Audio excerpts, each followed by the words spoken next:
There were people selling things, there were people playing music, people doing little bits of political theater, people painting banners and making signs, and a lot of people just hanging around talking to each other, having a good time. And as the day went on, more and more people showed up downtown. And the whole city center was just full of people. It was like a big carnival with everybody walking around, talking to each other. And the port shutdown was planned to begin in the afternoon. The port workers were coming out and giving us cases of water as we were walking picket lines. There was just like no ill will. And we got word that the port had been declared shut down, occupied without any kind of legal permission. So a lot of people that did understand what was going on got really excited. People started running into the building, and everybody was just kind of yelling. There was music playing. And around this time, the police started mobilizing in a pretty serious way.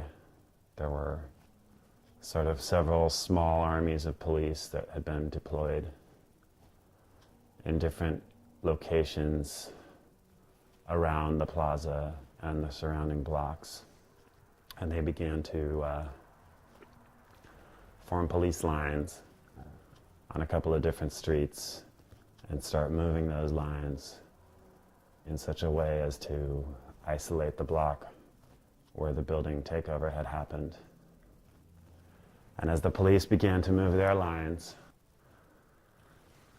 they started gassing the streets, and people started just leaving the area. The few restaurants that were open started closing and locking their doors to protect the staff.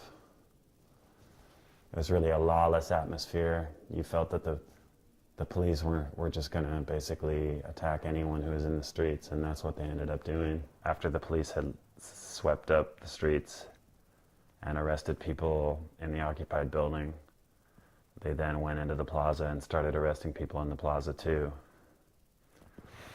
A lot of journalists and people who were trying to document what was going on got caught up in those arrests. One guy was even shot while filming the line of police, while asking them if he was far enough back. He was shot. That was the intention of shutting down the port, was to fire sort of a warning shot across the bow of global capitalism and say, it's the workers that are the ones that are making everything happen, and we can make everything stop happening.